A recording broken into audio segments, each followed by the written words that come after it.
Whatever happened to Nelson Mandela? Was Nelson Mandela replaced? The 1985 mystery exposed. Welcome back to Risky Business. Today I have a thought-provoking set of questions for you. I have framed the content as inquisitive, speculative and open-minded questions, rather than making declarative statements to avoid unverified claims. Have you ever wondered if we really know the full story of Nelson Mandela? What if there's more to the story than we were told? Could it be possible that something major happened to the real Nelson Mandela back in 1985? And what if, instead of being released from prison years later, it was actually someone else taking his place? Is there any truth to these claims? Or are they just wild theories? And why would anyone go to such lengths to hide the truth, if there is a truth to hide? What do different sources say about this theory? Join me as I dive into the questions surrounding this fascinating and controversial idea, and let's explore it together, question by question. Remember, this video is all about asking questions, not making claims. So let's stay curious, keep an open mind, and explore this mystery. Let's get started.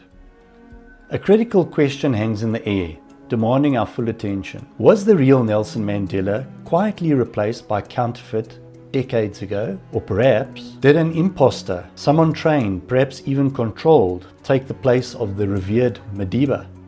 These startling possibilities trigger a cascade of unsettling questions. Could the world have been deceived for decades, unwittingly complicit in a far-reaching conspiracy? Were we misled about Mandela's supposed 27-year imprisonment, largely on Robben Island? Have we all been unwitting accomplices, blindly championing and defending a colossal fraud, duped into clinging to a legacy that cracks under the weight of uncomfortable evidence staring us in the face? Are we so expertly manipulated or simply too embarrassed to admit we've been hoodwinked? Is the truth just too uncomfortable, too painful to accept? So instead, we prop up the lie, endlessly fueling history's most convenient myths. If so, we must ask, what was the motive? What was the larger agenda behind replacing the real Mandela? And why him, of all people? Who orchestrated this grand illusion? What was their end game? Did they succeed in pulling off one of the greatest deceptions of our time? Where are these masterminds now? So many pressing questions, crying out for answers. Not long ago, I stumbled upon a video reel circulating on the obscure corners of the internet, sparking both fascination and disbelief. The video begins with a trio of images shown in succession. The first image presents an original black and white photograph of Nelson Mandela, likely from the late 1950s or early 1960s, capturing him in his prime, his late 30s or perhaps his early 40s. This photograph was subjected to some kind of age progression software. Such apps tend to boast of accuracies of greater than 80%. The software produced two stylized images, one showing Mandela as he might have appeared at 50 or 60, and the other depicting him in his 70s, perhaps even in his early 80s. Then comes the second image, two starkly contrasted black and white photos of the real, younger Mandela and an older version of him, above two color photos of another man. This second figure, the one who would later rise to international fame as an anti-apartheid hero, a symbol of resilience and hope, bears almost no resemblance to the real, younger Mandela. The third image provides an even sharper contrast. A black and white photo of the young Nelson Mandela, alongside a color photo of the very man that the nationalist apartheid government once branded as a subversive, a saboteur, a terrorist. This is the same man who ignited global movements, a man for whom the world passionately rallied in support of the ANC, in opposition to apartheid. Yet even with the most open mind, can these two men truly be the same person? Which leaves us with one unsettling conclusion. Who was the second Mandela? This figure who captivated the world's imagination? Well, if you follow the threads of the story, the name Gibson Makanda emerges. Nelson Mandela's life is a journey of destiny. He was born on July the 18th, 1918, in the small village of Mvezo, near Qunu, a place whose very name means contentment. Nelson Mandela, later known as Madiba, the father of the nation, was destined for greatness from the start. His father, Chief Henry Mandela of the Tembu tribe, groomed him for leadership, but young Nelson's future would far surpass even the highest expectations of his lineage. Mandela's academic journey began at Healdtown Methodist Boarding School, where he matriculated before continuing his studies at the University College of Fort Hare and later the University of the Witwatersrand. By 1942, he had qualified in law, laying the groundwork for a life that would be dedicated to justice. In 1944, Mandela joined the African National Congress, the ANC, and by 1948, he was deeply engaged in resisting the National Party's oppressive apartheid regime. His battle for freedom brought him to the edge of despair and the heights of courage. Between 1956 and 1961, Mandela stood trial for treason, accused of plotting to dismantle the government. Though acquitted in 1961, the fight was far from over. After the ANC was banned in 1960, Mandela boldly argued for the creation of a military wing to fight apartheid. By June 1961, 𝐂𝐻𝐿, the Spear of the Nation, was formed, and Mandela's vision for a more aggressive resistance took shape.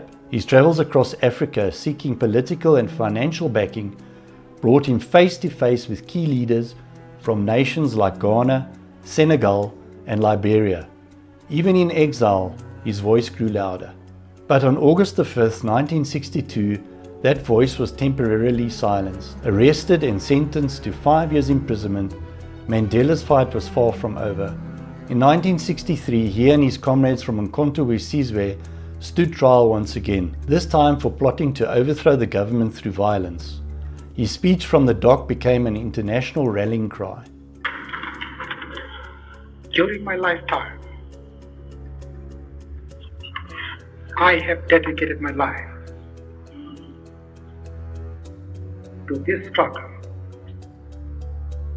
of the African people. I have fought against white domination, and I have fought against black domination. I have cherished the idea of a democratic and free society in which all persons will live together in harmony and with equal opportunities.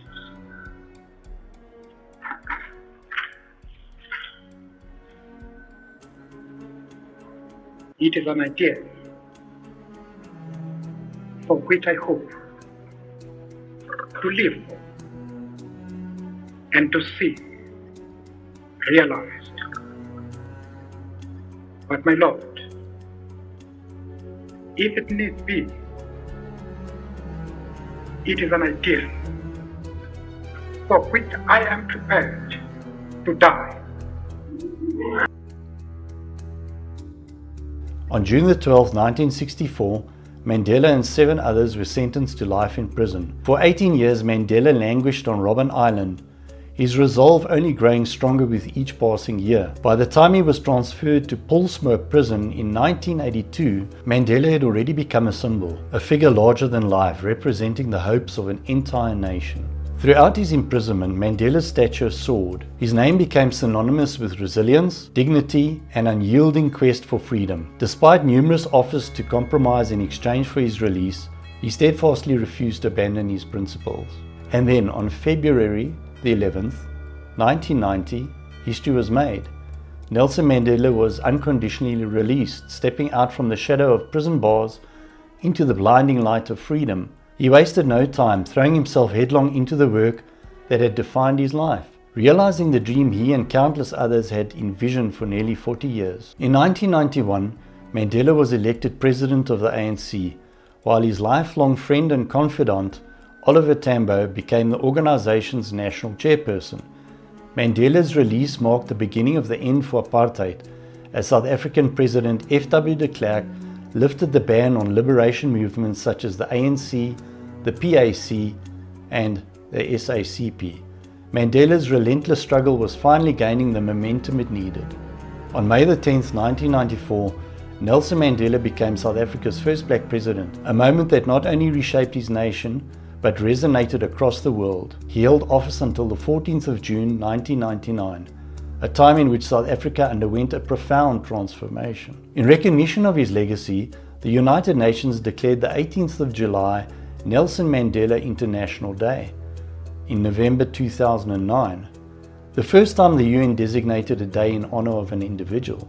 In his later years, Mandela's health began to falter. In January 2011, he was admitted to Johannesburg's Mill Park Hospital for routine tests, and from then on, he was hospitalized multiple times.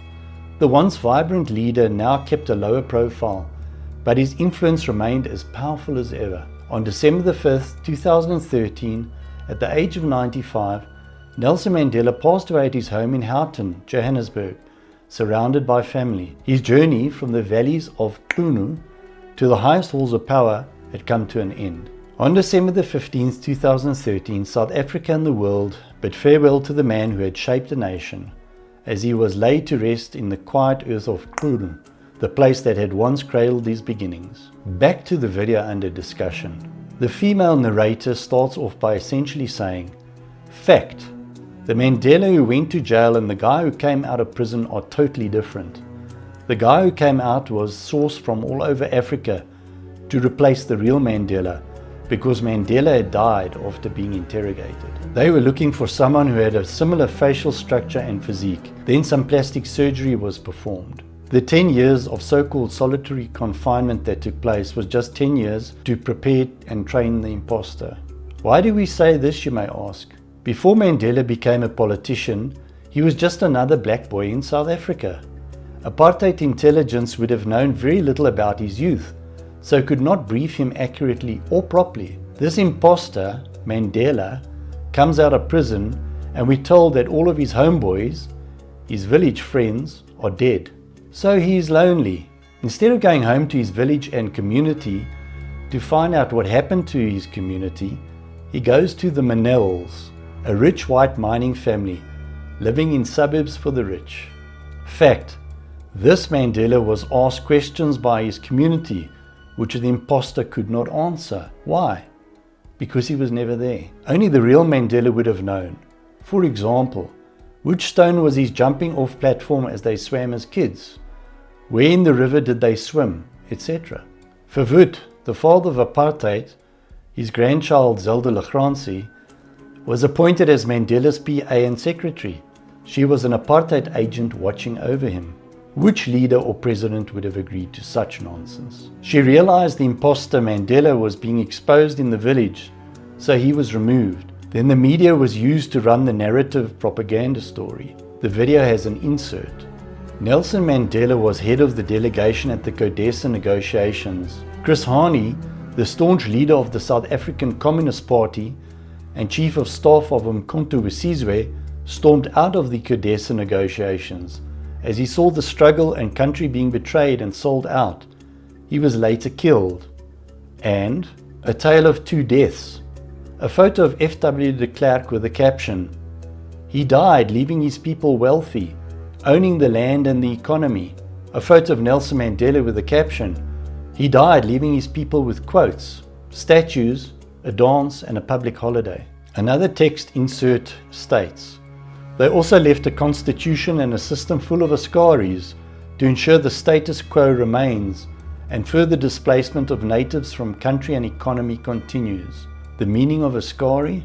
Well, a member of the ANC who changed sides and joined the apartheid government's police force. The video continues. Fact, we have lived and witnessed the biggest fraud in modern history. According to the Facebook conspiracy theorist, Miss Mops, an astonishing claim has surfaced. Nelson Mandela didn't actually live to see the world celebrate his release. Instead, Mops insists, Mandela died in 1985. The argument? Winnie Mandela knew the truth all along. It said that her divorce from Mandela after his release wasn't a personal decision, but rather a forced move to protect the cover-up. The man she divorced, according to Mops, was not the real Mandela, but an imposter. There's another intriguing piece of evidence Mops points to. The lyrics of Johnny Clegg's famous song, Asimbonanga, a song released in 1987. Clegg sings, Asimbonang, Mandela Tina, we have not seen Mandela, followed by La Fekona. in the place where he is, and Lafelele Kona, in the place where he is buried. Could these haunting lines be alluding to Mandela's burial rather than his imprisonment? And then there's the curious case of the 67 minutes observed each year on Mandela Day. Why 67 minutes? Exactly. MOPS argues that it marks the age Mandela was when he was supposedly killed in 1985. And Mandela's prison number? 46664? What is the significance of this strange number? The number 4, denoting the creation of natural wonders, flanks either side of 666, where 6 denotes the number of man and no prizes for guessing what 666 denotes. It is often put forward that people who believe that the biggest corporations and tech companies are all part of the global conspiracy, whilst the biggest religions are not. Yet some people say, don't look for the devil in jail. He has already done his work there. Go look for him in mega places of worship where the supposed word of God is preached. So, who was the man who walked free from prison in February 1990, embraced by a hopeful world? MOPS claims it wasn't Mandela at all. Instead, the man hailed as a hero was an imposter, a foreigner named Gibson Makanda. According to the theory, Makanda was taken to Pollsmoor prison in May 1985, where doctors from London performed plastic surgery to alter his appearance. He was even trained to mimic Mandela's walk and voice. Could it be that history itself has been rewritten, and the man we celebrated for decades was not the man we believed him to be? I've recently come across several compelling video clips and articles that together assert Nelson Mandela didn't simply live through his imprisonment and emerge as a global icon. Instead, they suggest he was murdered, either during brutal interrogation at Pollsmoor prison or following an anti-apartheid riot in South Africa, likely around 1985. According to these claims, the Apartheid Intelligence Service replaced Mandela with a clone, an imposter, a lookalike, someone who would play the part of the revolutionary leader for the world to see. This perspective adds layers to the enigma of where we stand today. Even his wife, Winnie Mandela, supposedly expressed her doubts. It is said that after his release on February 11th, 1990, she claimed that the man who stood before her was not the man she had known, a stranger in both appearance and spirit. It is said that after his release on February the 11th, 1990, she claimed that the man who stood before her was not the man she had known, a stranger in both appearance and spirit. Yet not everyone buys into this narrative. Other videos dismiss this idea, reducing it to nothing more than a conspiracy theory. According to this counter-argument, the notion that Mandela died in the 1980s and was replaced by a man named Gibson Makanda, a Mozambican or Zimbabwean, is part of the broader Mandela effect, a curious yet manufactured phenomenon where supposedly large groups of people remember clearly and truthfully events apparently differently from how they actually occurred. In this case, some swear with clarity of recall and how hard to find evidence, such as footage, that they distinctly remember Mandela dying in prison, despite the later documented history that he was released in 1990 and later led South Africa to freedom. And let me say for the record, I'm one of these people that remembers this clearly. But could there be more to this than just misremembered history? Consider the real Mandela, an unyielding revolutionary who refused to renounce violence in his fight against apartheid. Would the apartheid government have risked releasing such a figure? Could it be that they intentionally or accidentally took his life, fearing that his freedom would ignite a civil war, not only in South Africa but across the entire Southern African region? Given Mandela's staunch communist ties, could his release have driven an even deeper wedge between the Eastern and Western blocs? Was the world ready for a return of the man branded as both the ultimate freedom fighter and the apartheid state's most feared terrorist? Or was it too much of a gamble for certain political players? Could Mandela have somehow been bought off, or worse, blackmailed? Might the real Mandela have been released under the strict condition that he would never reveal his true identity? Some intriguing connections have surfaced between Freemasons like F.W. de Klerk and his inner circle in the government, and powerful elites like the Rupert family, heads of the infamous Stellenbosch Mafia. The Oppenheimers, too, are often mentioned in these whispers. Wealthy figures steering the ship behind the scenes, with instructions coming from the Rothschild family, amongst others. The real Mandela was purported to be a Freemason, and the imposter, 𝐉𝐘𝐒, was certainly one. I recall a particular incident that raises further suspicion. Radio stations at the time broadcast that an ambulance carrying Mandela, who was suffering from a recurring lung infection, broke down on the roadside. He was 94 at the time. After 2 hours on the roadside, he was transferred to another vehicle. Strangely, this incident wasn't reported in the printed media until 2 weeks later. At the time, there were rumors of family tensions, and I couldn't help wonder, was Mandela really still alive then? Was he being kept alive just long enough to maintain the illusion for the sake of appearances, or to calm the storm that might follow his death? Even now I find myself questioning, was it simply the idea of Mandela being alive that held the world together in those delicate times? Or was there something far darker behind the scenes? Could the mystery surrounding Mandela ever truly be solved? Perhaps the Mandela mystery will never be solved. Anti-apartheid activists, were they all truly committed to the cause, or were some merely brandishing slogans for show? Could anyone honestly desire to live under apartheid forever though? The white nationalist government of the time, fiercely clinging to its utopian vision, crushed many of the so-called activists. But if we dig deeper, did apartheid really end, or did it simply go global? While the physical structure of the white regime may have fallen, is the underlying system still very much alive? Was apartheid ever just about South Africa's racial segregation, or was it part of a grander global plan? The apartheid regime, it seems, wasn't simply focused on oppressing a nation, it was building a global economic order, one aimed at freeing itself from the grip of international bankers and the shadowy Jesuit and Khazarian mafia. These powerful forces, some say, feared what a successful South African model could represent to the world. Could this be why they systematically dismantled the power of the white regime and disenfranchised its leaders? Today, as anti-white rhetoric intensifies worldwide, does the bigger picture finally emerge? Have the prison walls of apartheid fallen, only for the system to spread across the globe? Was South Africa's once functional society, with its efficiency and order, deliberately dismantled by those in power to prevent a threat to their control? Freddie Mercury once asked, "Who wants to live forever?" Meanwhile, across the seas, could England have covertly been funding the very forces that sought to tear apart South Africa's vision, backing the anti-apartheid movement as a means to an end? What about the CIA's role? Could they have viewed South Africa's wealth, a stockpile of gold capable of wiping out America's debt, as a direct threat? Is it possible that the chaos that ensued from apartheid's downfall to the Rwandan genocide was part of a broader strategy to send a brutal message: resist and face annihilation? And Mandela? Was the man who was eventually inaugurated even the real Mandela? Could his ascension have been a symbol of the New World Order?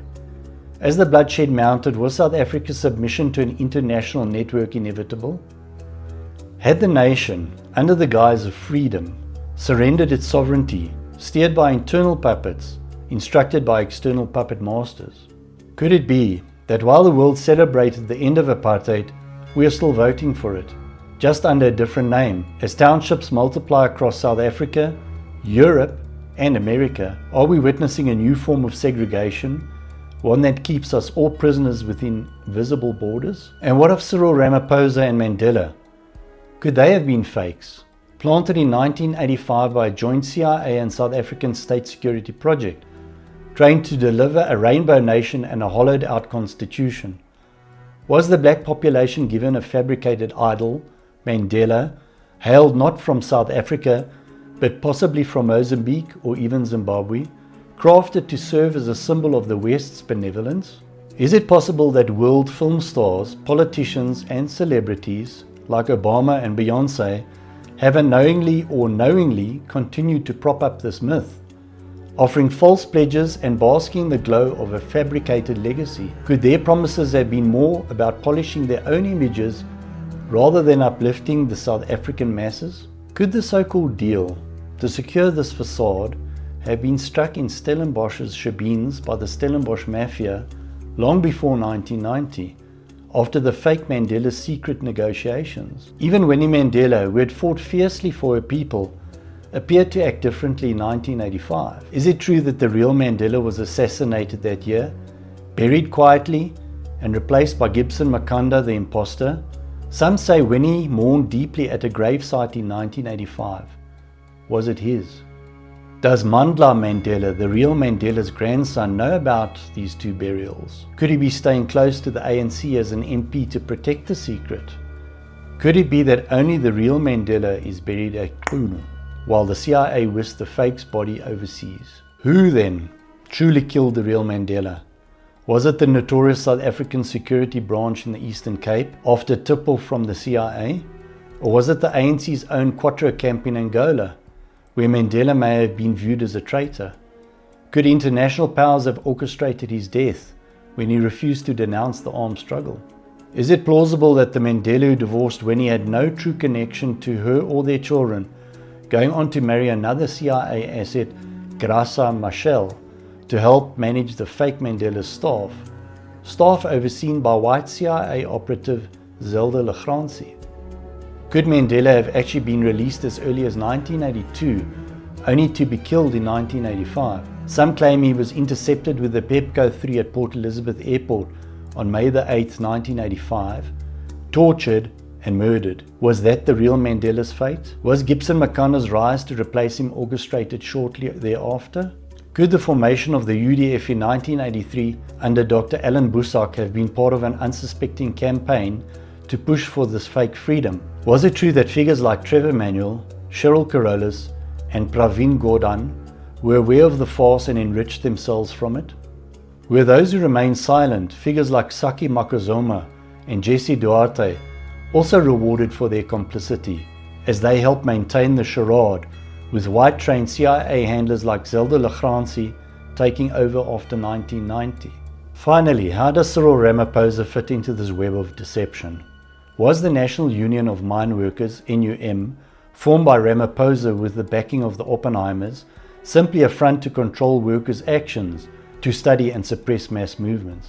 Did the Mandela clone reside comfortably in Paulsmoor or Bishopscourt since 1986, later moving to Victor Verster in 1988, shielded by white staff and hosting ANC insiders, exiles and negotiators? Was Mandela only 18 years on Robben Island? Did he die at the age of 67 in 1985, a number immortalized by the 67 Minutes, now championed by the London-controlled Mandela Foundation?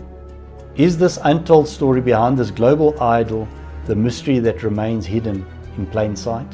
Now, taking much of what I've questioned, let's look at this from another angle. Is the truth about Mandela, the apartheid regime, and the world we live in far stranger and darker than we have ever been led to believe? How could the relationship between Winnie Mandela and the ANC never be the same after the assassination of Chris Hani? Why did the ANC leadership in the 1990s start to distance themselves from her? And how was she set up by the apartheid regime, falsely accused of Stompie Sepe's murder?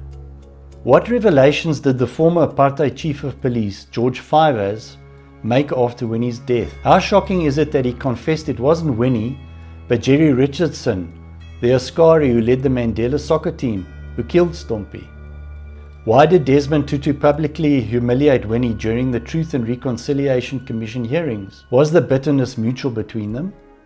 What deals were struck by the other ANC stalwarts upon their release from prison, guaranteeing millions for their foundations and securing a future for their children and grandchildren? Were these deals a betrayal of the struggle, allowing reactionaries and anti-revolutionaries to run their foundations?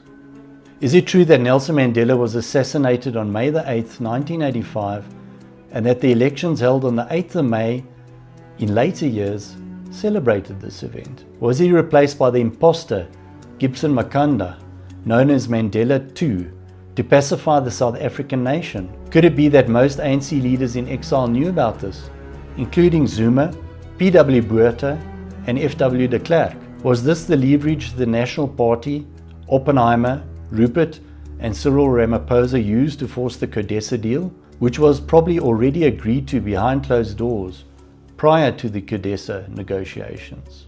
Did Oliver Tambo suffer a poison-induced stroke just like P.W. Botha in 1989, shortly after returning from exile? Why did he die in April 1993, the same month Chris Hani was killed? Was this coincidence, or was there foul play involved? And why was Tambo's funeral so low-key?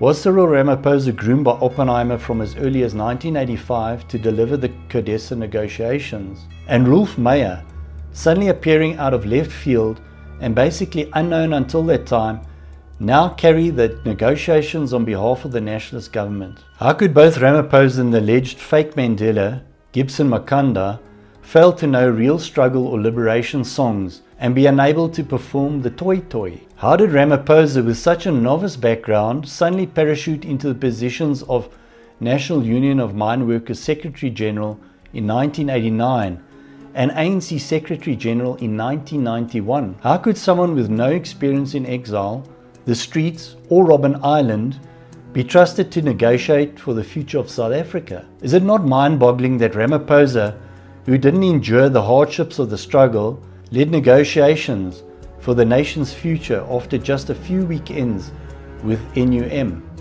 Why was Cyril Ramaphosa negotiating alongside Rolf Meyer, a National Party junior, when seasoned veterans of the UDF, MDM and MK were still around? Could it be because the deal had already been struck, with 90% of the constitution prepared in London or Stellenbosch, merely debated with unsuspecting left-wing and right-wing factions?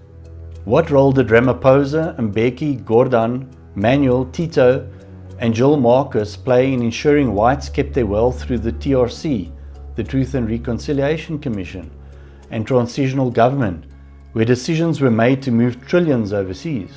How could the first major looting spree orchestrated by de Klerk and the Broederbond in 1989 dismantle the nuclear program, sell it to Israel, and transfer state property, land and SOEs to ex-NP ministers and parliamentarians? Was this done with Mandela's blessing, bankrupting the new government, forcing it into an $84 million loan to pay off apartheid debt? Isn't it shocking that Cyril, the non-entity groomed by the Oppenheimers, expected to be Mandela's deputy? When he wasn't chosen, why did he refuse to attend Mandela's 1994 inauguration? Did the promise of his future presidency make him wait patiently until his forced takeover in 2017? And why did Zuma accept that it was Ramaphosa's turn and not Nkosazana Dlamini Zuma's, knowing the deal had been sealed long ago? Could it really be that Henry Kissinger was involved in the rise of a false Nelson Mandela, just as he was implicated in the manipulation of African politics? How many remember Kissinger's dark role as the orchestrator of destruction across various nations? Was it Kissinger who trained Samora Machel and funded African terrorist groups, as some claim? What really happened to Samora Machel? Was his tragic plane crash orchestrated to eliminate a man who would never have agreed to such a treacherous plan involving a Mandela double? Did Kissinger also have a hand in the assassination of Mozambique's president, Samora Machel? Could the real Nelson Mandela have been quietly eliminated while in prison? Some claim Mandela was Epsteined in 1985.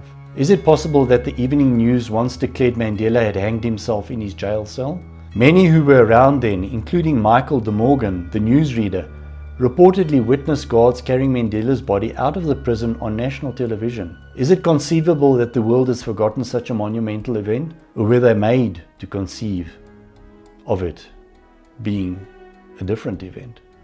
If this is true, with the world supposedly under mass amnesia of the so-called Mandela effect, to have forgotten such a monumental event, then how do we explain the footage of his supposed memorial service, with Winnie Madikizela Mandela mourning uncontrollably, Bishop Tutu by her side? Was there truly unrest in the streets of Johannesburg in response to Mandela's death? Or have these memories been erased from the collective consciousness and from the archives? There are even further claims that Mandela actually died in the 1980s in a British planned assassination, and that Gibson Makanda, a Mozambican or Zimbabwean man, was trained to take his place. Could the British government have trained a Mandela double, slipping him into South Africa's political landscape to replace the fallen hero? What about the strange detail that Mandela seldom spoke Xhosa after his supposed return from prison? Did this raise suspicions in those closest to him, including Winnie? Was the divorce between Winnie and Nelson Mandela actually staged because she refused to accept the imposter? Is it even plausible that the man who eventually became president of South Africa wasn't Nelson Mandela at all, but someone trained in the likeness of him? Could it be that many of the ANC's high-profile figures, including Jacob Zuma, Thabo Mbeki and Cyril Ramaphosa, know the truth of this Mandela conspiracy? If so, why has no one revealed it? How could a man supposedly imprisoned for 27 years rise to the presidency without the backing of powerful forces ensuring his return? And what about the song, Asimbonanga? If Mandela was indeed alive and released in 1990, why do the comrades sing about not seeing him where he is? Does this song reference the real Mandela, who may have died in 1985? Is it possible that the CIA was involved in perpetuating this grand illusion?